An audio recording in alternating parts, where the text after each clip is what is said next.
referred to as the golden days of flying. My next guest can speak to that, as she is a former Pan Am Airlines stewardess, as they were once called, who lived quite the life in the skies.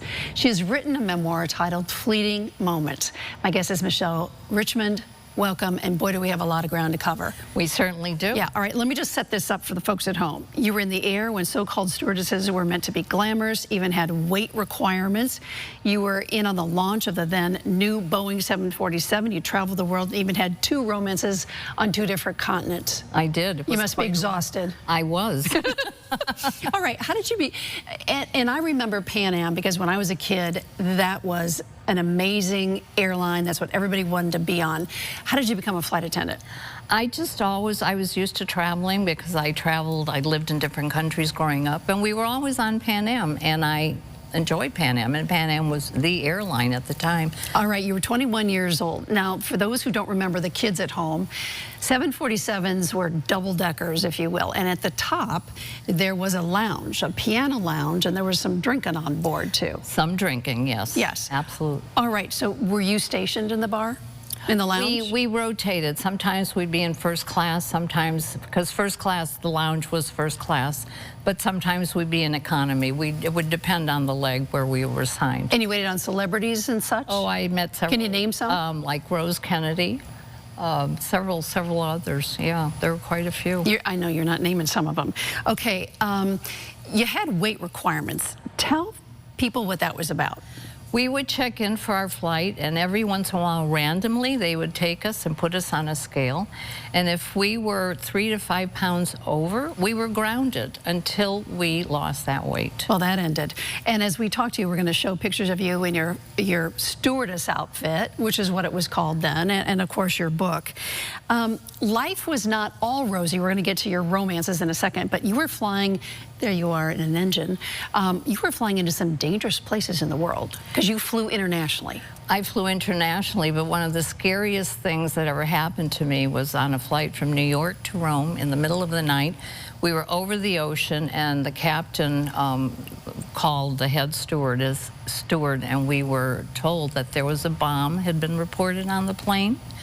And we didn't know where it was, so we were told to casually walk through the plane at night without disturbing the passengers and see if we could find the bomb. We never found the bomb, and of course, that was the longest night of my life, something I'll never forget.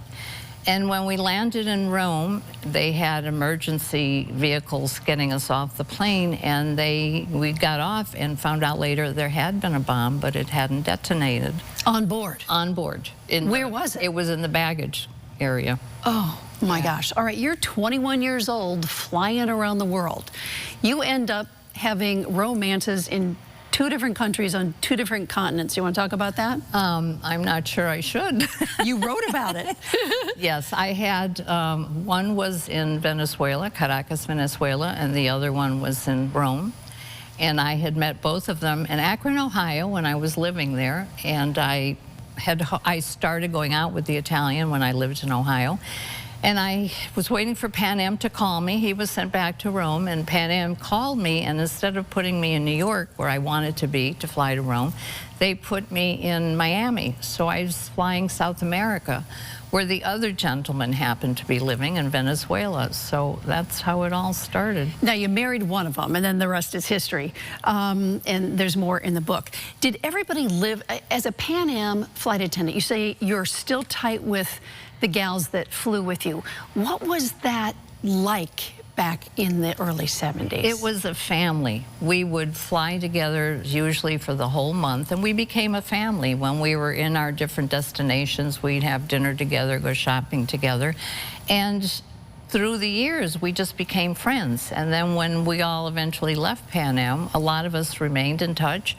My sister became a flight attendant, and she married a captain, and so even though I had left, that relationship continued with Pan Am, and it still does to this day. Many of us are still connected. Final question, what do you think of flying today?